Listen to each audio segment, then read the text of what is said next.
So let's start. We're going to read today about pleasure and pain principles, okay?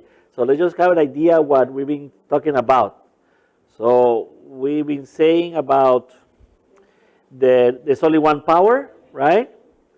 There's only one cause. There's only one source. This is why we sing the Shema in the mornings and at night, just to remind us that even though there's a lot of plurality, many different powers, or at least they look like different powers, there's really one source where all the powers come from. This power we are calling it, right, the power of giving.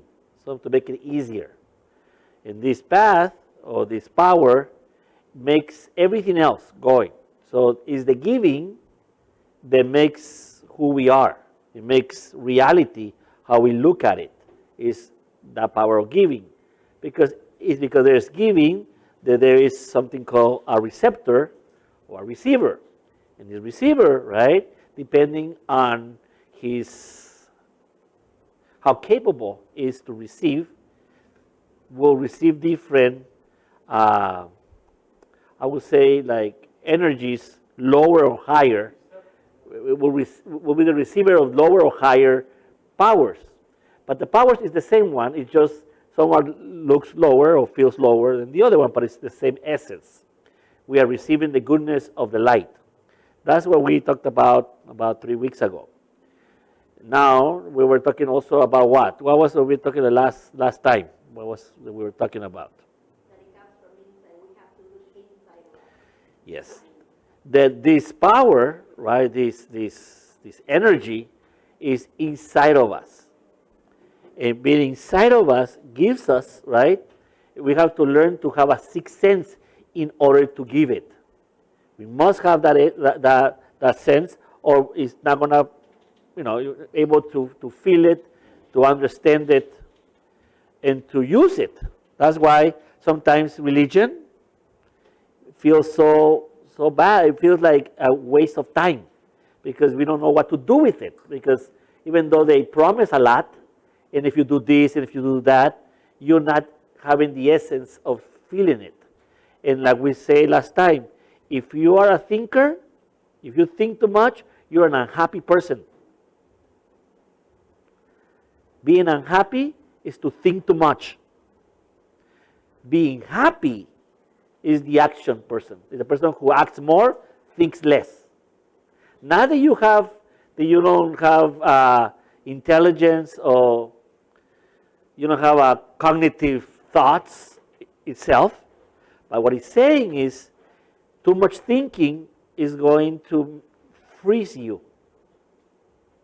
That's it. That's what we were talking about last time. So in order to do that, I need to feel more and think less. So I'll give you an example. So I told you that there's two realities, right? So think about it like this. In cognitive theory, right, the theory of thoughts, process, we have perception, we have thoughts, we have feelings, we have action or behavior. The question that we must ask, though, is, of course, from perception comes everything else. But perception, where does it come from? Because that's, right? Where does it come from? Perception, because perception is the top of our structure of our minds. This is how we think. I perceive, right, that this room is too cold. Then I start thinking, I might get sick. What about if by being sick I get COVID? Now I have some feelings. I get nervous. I emotionally, like, whoever turned it on should stop it. And then the behavior is, I leave. That's it. That's how the process goes. But the question is, where's my perception came from the beginning? Right? We never really talked about that. You wanted to say something? Yes, Rabbi. So if we go a little bit back, like the overthinking, right? Thinking about the same thing over and over again, not to, per se, analyze things. Because we have to think, right? Say, okay, should this be okay or not? But overthinking and at the same time worrying about it. So if I have a purpose, Yes, because if I have a purpose, right, like, should I go to the beach or should I go to the desert? I need to think what is the best for me that day. No, I'm talking about your thoughts, just thoughts. Well, your thoughts can become worried thoughts. It could be nothing.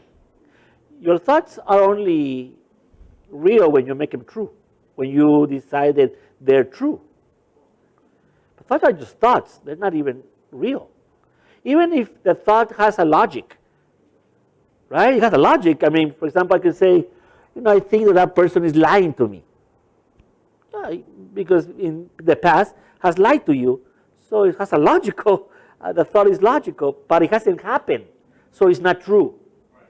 It's not true not because it's not logical, but because it hasn't happened. So it couldn't be that you'd be worrying about something that hasn't happened. And that is what the issue with thoughts is. And so that example there, would that just be that person trying to avoid pain? Yes. It wants to be super proactive, but it's being reactive. Based on just nothing, like just their... Most of our thoughts are based on nothing. That's the bad thing about it. Based on like patterns of the past. Yes. So it's based on what we call epic memory. You have a story of who you are. I'm telling you, you're wrong. That's not who you are. But that's the epic memory that you have. Because you even think they know when you were 3, were 4, my family and I. No, you don't know. You have no idea. That's just pictures. Somebody says something. And of course, like a Photoshop, you have to feel the emptiness of it. And then whatever mood you're in that day, you decided it's going to be a good memory. Then it was a good memory. Maybe it was the worst memory of all of them, but just the way you saw it. So thoughts are in that sense. But my question is, right, that in the structure, the way we think, they start with perception. It's like the Big Bang theory, right? We know now, we're pretty sure that that's what happened. There was an explosion, more an expansion, and here we are, fine. But nobody can answer me. Why did that? Nobody can do that. Well, Kabbalah, right, in Torah says that yes, there's a reason. The reason is at the beginning, there was only one, right, whole reality. And the reality was coded in the Torah as the tree of life. So the tree of life in the Bible, right, in the Torah, is the code that everything is complete. When you're complete, there's no room for any problems. Everything is complete. But through that completeness, right, it cannot detach. And it came something called separation. And separation is what we call the tree of knowledge of good and evil. The Torah says that the Adam and Eve were going eventually to eat from that tree, but it wasn't time for them to eat it. That's why when you're young, your parents, we shouldn't have talked about your big problems to you when you were 5. We shouldn't have. They should have heard that we had no money for rent. But at 5, right, you hear that you're going to be, you don't have no money, that could be the end of the world. Right? But for an adult, it's just life. So you were not ready to hear craziness. That's why I think, that as movies go, as radio goes, as language go, it should go accordingly to your maturity. Not that you're not going to know about sex and about bad words or blah, blah, blah. Eventually you're going to know more than the adults that are trying to guide you, for sure. But it's the maturity of it. So Torah says that eventually Yahweh was going to allow them to eat from that tree, but it wasn't time. So they ate it. So they unlocked a side of the universe, or the reality that you're not used to. So for example, in order to become wise, you have to go through experiences, not to theology or to examples from somebody else. Wisdom comes from you experience something. I hope you experience everything when you're mature. Right? Does that make sense? Right? You're going to experience it, but you have to be mature. That's all it is timing. So because that part, it becomes disconnected. And when you live in a disconnected universe, then there's no cause and effect. You don't know why you feel sad, why you feel the way, how you look, how you think. Everything around you has no connection. Because the word, and I was explaining that to the adults, right, that the word clever in Hebrew, which is the snake, was the most clever, the more, right, intelligent, but the word they use is arum, in English, the collector. Positive or negative that happened to you. And you might try to find out why when it's in front of you, because you're looking at it just by pieces. Oh, here. Yeah, here. But for example, you don't know, I don't know, but for example, why do your parents die? You're like, right? You're like, no, but I say you're young, right? And they just, you're an orphan, right? For example, you have no idea how that happened. It could be anything. It could be happiness too. You're like, you might be, why did I get blessed? I got a new car, and everybody didn't get a car. I got a car. You have no idea. And the reason is because you don't connect stories. Because you don't have that in this world, in this reality, it is disconnected. So the owner of this reality, we call it the snake. Because the snake is the collector of your memories. And they're split. But the tree of life is that everything that happens to you is for a reason and is good. As good as it gets. And you're like, no way, because you're disconnected. Right? So you have these two worlds. So these two worlds collided. Sas. And when they collided, they expanded and created this. So last week, before I start reading this, I talked to you that is looking at the boat where Yahshua and his disciples were together. The ship really is, I don't know what we call it a ship. It would be like a canoe, more than a ship. It's a very small boat, really. It is not as big as this room. There's 13 people in there. Yahshua's asleep. They're fishermen, and they're drowning. So in their world, the world of measurements, we call it, right? Where you qualify things, quantify. That's why when you talk about quantum physics, it's quantifying something. It's measuring little pieces. This is why that science makes crazy predictions, like parallel worlds and time traveling, because in that little pieces you can do that. In the big pieces, you're not moving anywhere. You're not going anywhere here. You're in the present, stuck here. But in that world, you can. So Yahshua's asleep. The disciples are drowning.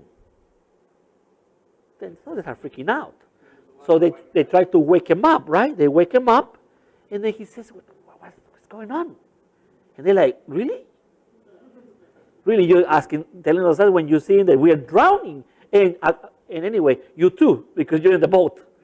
And I said, okay. And so he says to the sea, well, you know the story, and calms the sea and quiets the winds. And he says, done. It makes the story doesn't make sense physically. But what he's saying is that we all, because we live in this world, in this fragmented world, most of the time we feel we're drowning. And we don't have an outlet. Torah says that you have another world that you can rest. You have to excite the other side. Learn it so that you can be okay. It's kind of like when you get anxious, when you're depressed, how to get out of it. You have to figure it out because we all go through those things. And you have to jump to the other side. So they excite. In this case, the Mashiach gets pulled in their world. And then he has the answer. Torah is the answer for your chaotic life. You just have to learn it. Yes? It's okay. It's okay.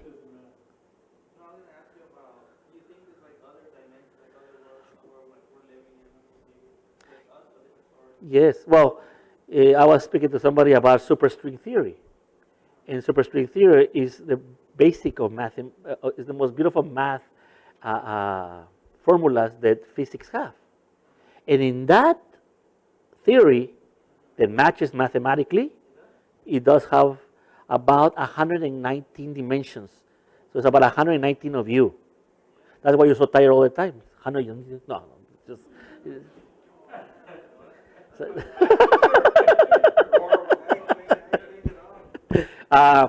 Yes. There's a great movie called The One. In other worlds? Yeah.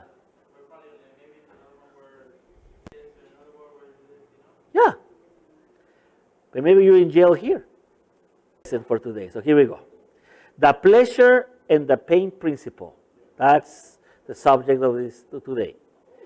In Hebrew, the Creator's only wish is for you and I to be filled with joy. Recognizing this truth is central to the path of perfection. What is perfection in Hebrew means? What is perfection in Hebrew? Not in Greek. Greek perfection is 100%. What means perfection in Hebrew? Yes? Nobody? To keep trying? Yeah. It means maturity. Just being mature. So the key to the path of maturity, right? Where you understand that life is life. Donde te quejas menos, right? When you don't complain as much. Somebody who complains a lot is not mature. Yes.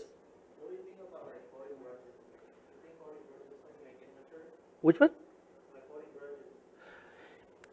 Yes.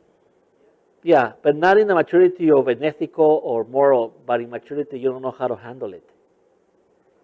So it's not ethical or moral. So holding grudges is not bad. It's not good. It's just not mature to know how to handle it. That's what it means, right? If you think about it. But being taught how to deal with that immaturity of the issue, Yes. you could grow from it. Yeah. So maturity is a very important thing in Kabbalah. Remember I told you that they couldn't eat from the tree of knowledge of good and evil until after Shabbat. That's what I talked to you later before. So what was Yahweh waiting for? For them to mature.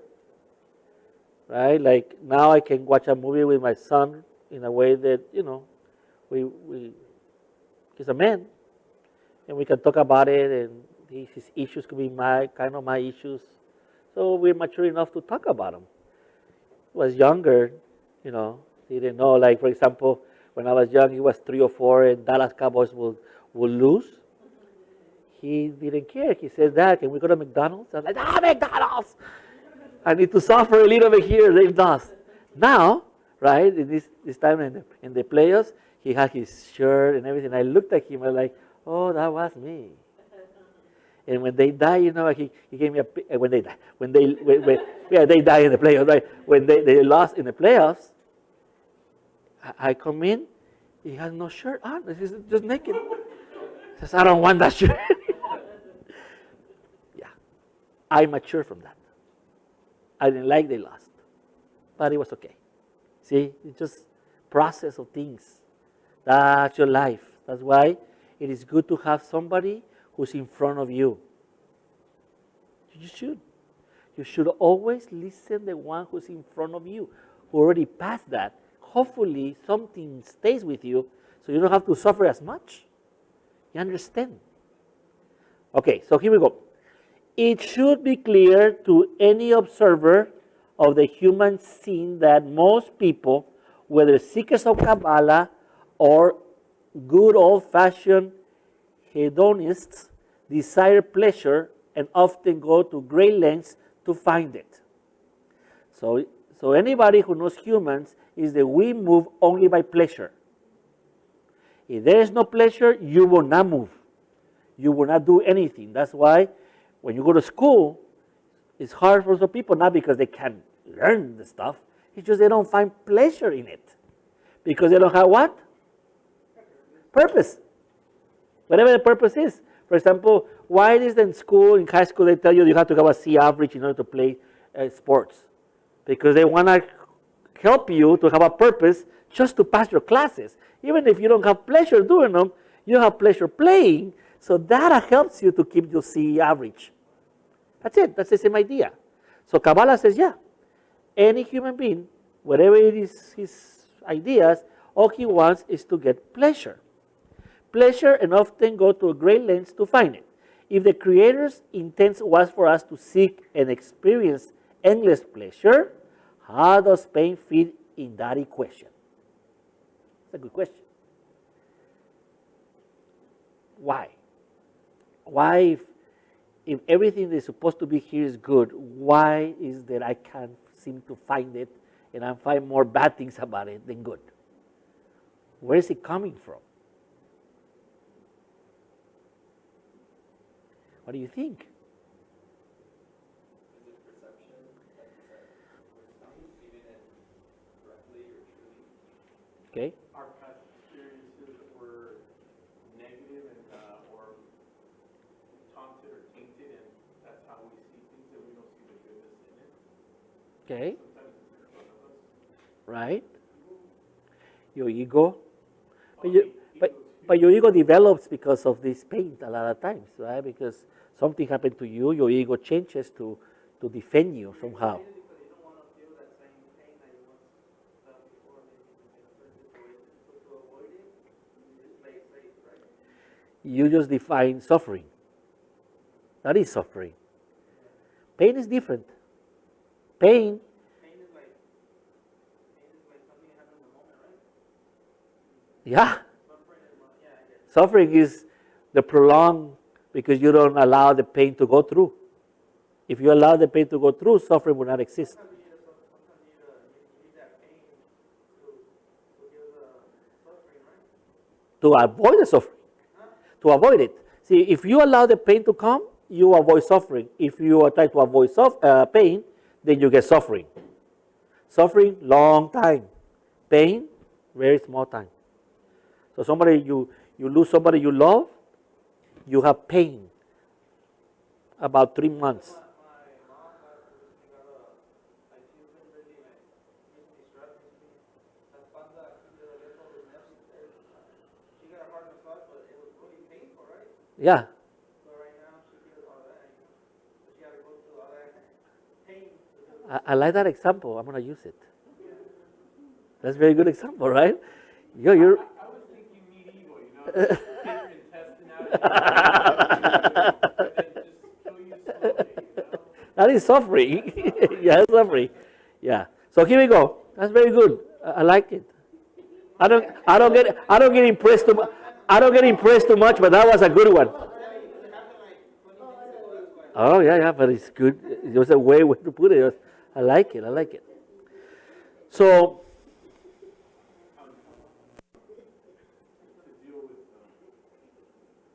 the question is, where is the pain coming from? So physics have a problem. In physics, there is two type of physics, right? One that is elegant, where we can learn what true gravity is, and that's Einstein's theories. The true gravity, you can move time, right? Speed and all that. It's perfect. He's so elegant.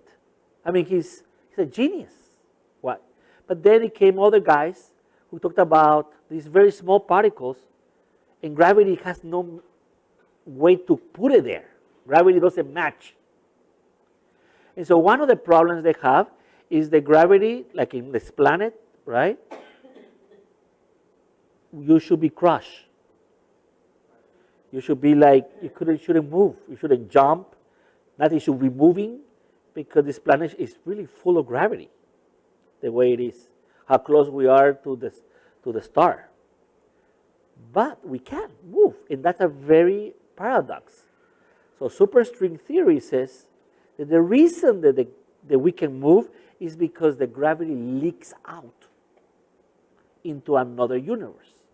This is why we know there's have to be another universe, because the mathematics says that there's no way you should be moving, but you're moving, and the only way that it's moving is because somehow our gravity is being shared with another universe. Does that make sense? So here the same way. Torah says that everything that Yahweh has created is good. But it's leaking. And the leak of it that is leaving somehow, it's not staying here, allows a space for pain to be. Because if we believe exactly what it is, this world should be perfect. And then sometimes in your life, you guys are young, but when you're looking at something, you go, God, this is a perfect planet. This is a perfect situation. This is a perfect person. This is whatever perfect you means, you see it sometimes, but like this, like a little bit, because it leaks out and it goes somewhere else. So Kabbalah is going to tell us how to stop that, because it's in your perception, right? In case of the mind, it's going somewhere else. It's like you have a very small world called the means conscious, about 5%, and 95% is your unconsciousness. Something is leaking there. It's going there. And it stays there. It's gone. And you have so many memories that you will never remember them again, because they're lost in this ocean, right? So here we go. Let's see if you can tell us a little bit more. You and I do not commit to any action unless we believe that it will, in some way, bring us happiness. Additionally, we do not make lateral moves in our search for joy. Each action is committed. Yes. We don't do anything without the expectation. Expectation. Isn't that a crazy place? How many times truly your expectations have been crushed? Most of the time. Met or surpassed? There is. But very, very few. When it happens, it's like a miracle. It feels like you're like, wow, I didn't know, right? So maybe these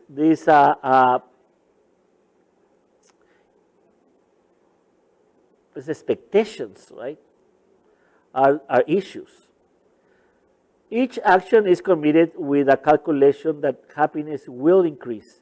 In this way, you and I are consciously put ourselves through painful situations to get greater pleasures. So what is saying there? In order to experience pleasure, you must go through some pain. Yeah, you're right.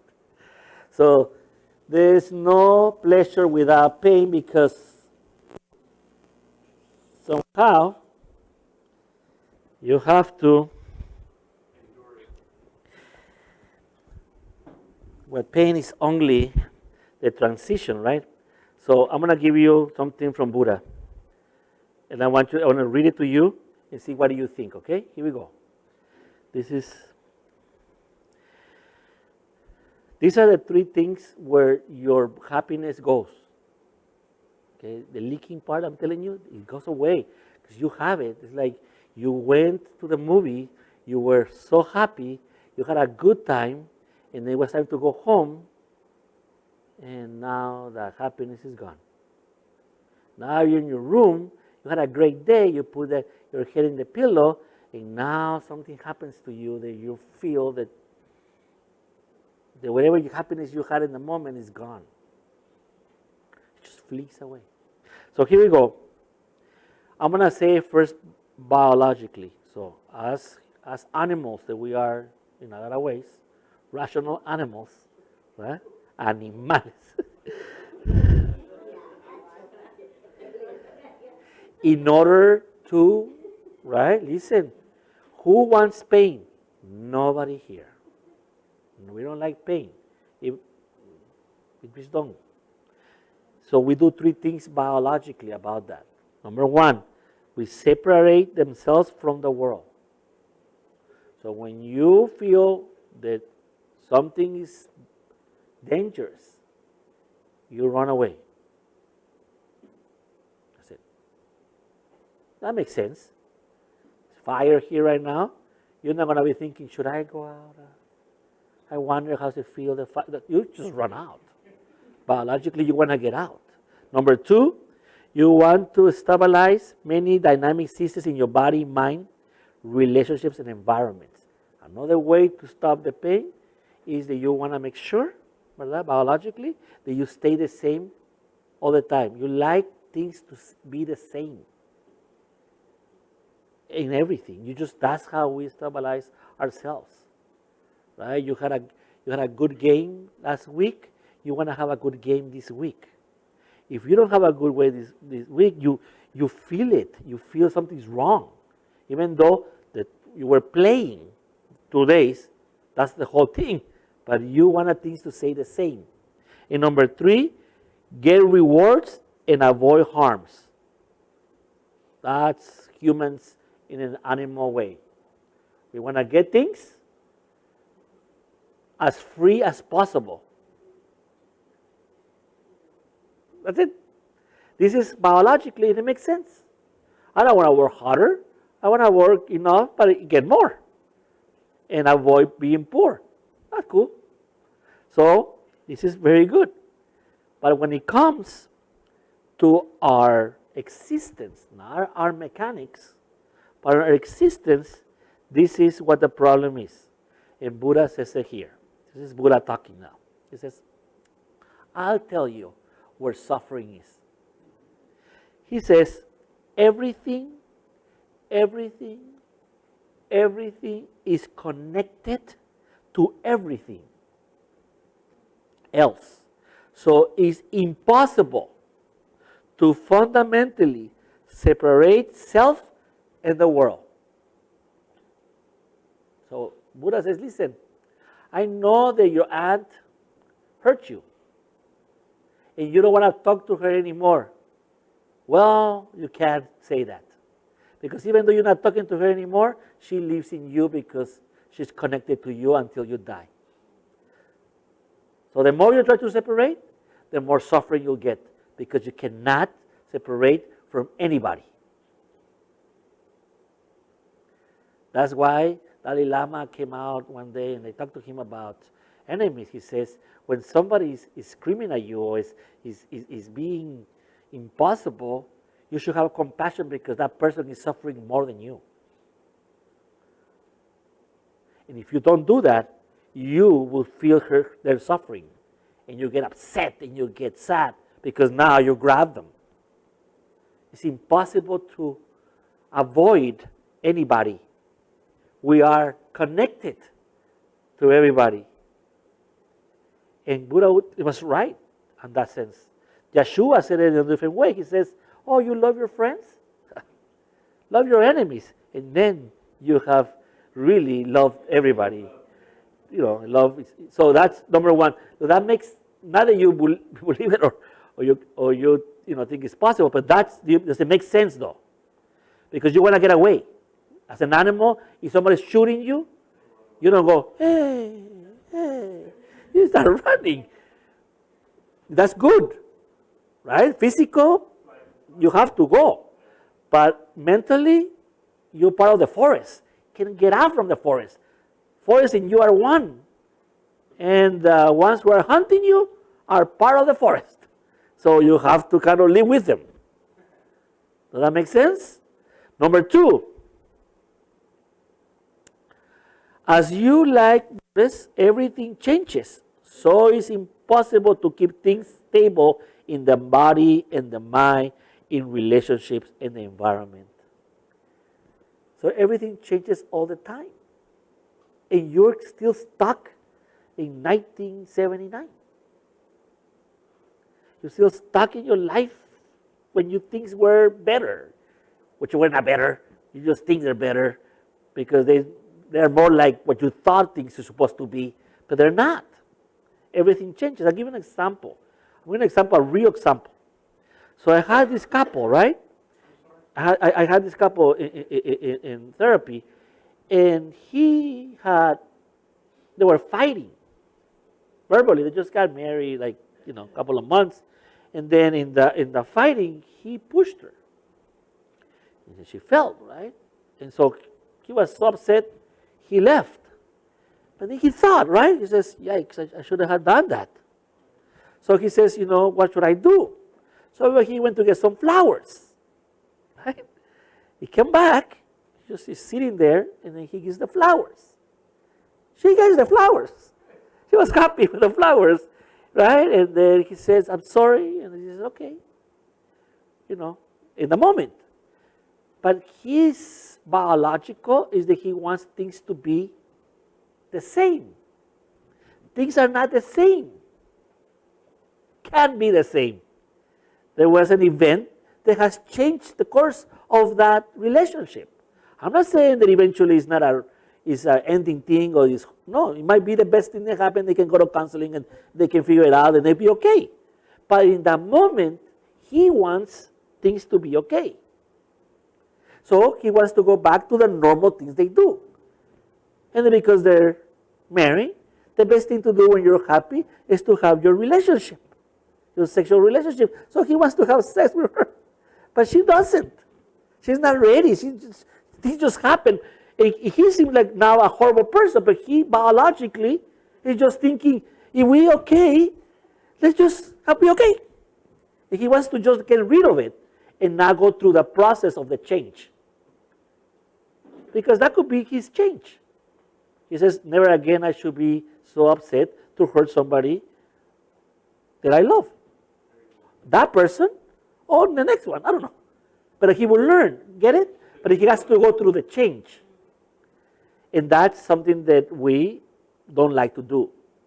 Our kids grow, and they're not the same kids that we were when we were young.